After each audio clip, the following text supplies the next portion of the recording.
புத்தக பித்தனுக்கு வருக. நான் முகமது ஃபிர்தோஸ். காணொலி போட்டு ரொம்ப நாள் ஆகிடுச்சு. சரி, இன்றைக்கி நான் எதை பற்றி பேச போகிறேன்னா, இந்த மில்லினியர் ஃபாஸ்ட்லைன் ஒரு புத்தகத்தை பற்றி தான். இதை எம்ஜே டிமார்க்கோ எழுதியிருக்கிறாரு. இதில் 6வது சாப்டர் எனக்கு நல்லா இருந்துச்சு. அதை பற்றி தான் இன்றைக்கி இருக்கிற காலகட்டத்தில் பொதுவாகவே செல்வத்தை பற்றி நம்மளோட சமூகம் கொடுக்குற வரையறை இருக்குல்ல, அது ரொம்ப மோசமாகவே இருக்கிறதா இந்த சாப்டரில் பதிவு பண்ணியிருப்பார். அதாவது செல்வம்னா நம்ம சமுதாயம் எந்த மாதிரி நினைக்குது? ஒரு அழகான ஆடை, ஆடம்பரமான வீடு, ஆடம்பரமான காரு, ஆடம்பரமான கடிகாரம், ஆடம்பரமான இடங்கள் இருந்தால் அவன் மிகப்பெரிய செல்வந்தன் அப்படின்னு நம்ம நினைக்கிறோம். யார்கிட்டையாவது போய் உண்மையான செல்வந்தன் யாருன்னு கேட்டால் கூட மக்கள் இதை தான் சொல்லுவாங்க.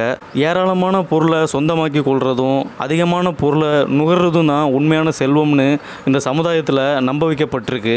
ஆனால் உண்மையிலேயே பொருளாலேயோ பணத்தாலேயோ ஒரு செல்வத்தை வரையறுப்படுத்த முடியாது. எம்ஜே டிமார்க்கோவை பொறுத்த வரைக்கும் செல்வத்தை வரையறுப்படுத்துறதுக்கு 3 காரணி சொல்கிறாரு. உறவுகள், உடல் நலம், சுதந்திரம், இதெல்லாம் தான். இந்த 3க்கு உள்ளாக தான் நம்ம உண்மையான செல்வத்தையே கண்டுபிடிக்க முடியும். இந்த உறவுகள்லாம் என்னன்னு பார்த்தீங்கன்னா, குடும்ப உறவு, நண்பர்களுடனான உறவு, சமுதாய உறவு, கடவுளுடனான உறவு, இதெல்லாம் தான். உண்மையான நண்பனும் கொண்டிருக்க ஒருத்தன் தோல்வியாளன் இல்லைங்கிற ஒரு பழமொழியே உண்டு. நம்மளோட வாழ்க்கையை நண்பர்களுடனோ இல்லைனா உறவுகளுடனோ பகிர்ந்துக்கிட்டே தான் இருக்கும். அதை பகிர்றதுக்கான வாய்ப்பை செல்வம் கொடுக்கணும். 2வது உடல் நலம். உடல் நலத்தை எடுத்துக்கிட்டோன்னா ஆரோக்கியம், ஆற்றல், உற்சாகம், துடிப்பு, ஆர்வம், இதெல்லாம் அதுக்குள்ளே அடங்கும். உங்கள்கிட்ட உடல்நலம் சரியாக இல்லாட்டனா உங்கள்கிட்ட எவ்வளோ செல்வம் இருந்தாலும் அதை அனுபவிக்க முடியாது. நீங்கள் எதுக்குனாலும் விலையை நிர்ணயிச்சிடலாம், ஆனால் ஆரோக்கியத்துக்கு விலையை நிர்ணயிக்கவே முடியாது. 3வதாக இந்த சுதந்திரத்தை எடுத்துக்கிட்டோன்னா நமக்கு தேர்ந்து எடுக்கிறதுக்கான உரிமை இருக்கணும். அந்த சுதந்திரம் தான் நாம் எங்கே, எப்படி, எவ்வாறு வாழணுங்கிற சுதந்திரத்தையே கொடுக்குது. உங்களுடைய கனவுகளை பின்தொடர்வதற்கு அந்த சுதந்திரம் தான் தேவை. நீங்கள் விரும்புகிற முறையில் உங்கள் குழந்தைய வளர்க்குறது கூட அந்த சுதந்திரம் தான். நம்ம சமுதாயத்தில் பணக்காரனாக இருக்கிறவங்கள விட பணக்காரனாக காட்டிக்கிறவங்க தான் அதிகமாக இருக்காங்க. இன்றைக்கி இருக்கிற காலகட்டத்தில் நம்ம யாராலனாலையும் பணக்காரனாக காட்டிக்கிட முடியும். எல்லாமே கடன்லேயே வாங்கலாம்.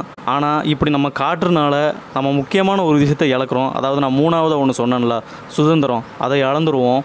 செல்வங்கிறதே ஒரு காரை சொந்தமாக்குறதுல அடங்கியிருக்கிறது இல்லை, அதை வாங்கிறதுக்கான சுதந்திரம் உங்கள்கிட்ட இருக்குல்ல, அதை பற்றியே தான் அது.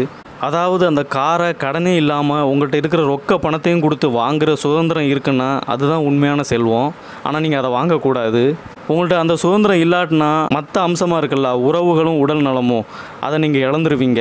அதாவது நீங்கள் கடன்லேயே எல்லாத்தையும் வாங்கிட்டு இருக்கும்போது இந்த கடனை அடைக்கிறதுக்காகவே நீங்கள் ஓட வேண்டியது இருக்கும். இதில் உங்கள் உடல் நலமும் கெட்டு போயிடும், உங்களோட உறவுகளும் வளராமே போயிடும். இதெல்லாம் எதுக்கு சொல்கிறேன்னா, இந்த மாதிரியான பொருட்கள்லாம் நமக்கு கட்டுப்படி ஆகாதது. இதெல்லாம் வாங்குறதுனால தான் நமக்கு பல பிரச்சனைகளே வருது. ஆனால் உங்களை பொறுத்த வரைக்கும் எது சுதந்திரங்கிறத நீங்கள் தான் தேர்ந்தெடுக்கணும்.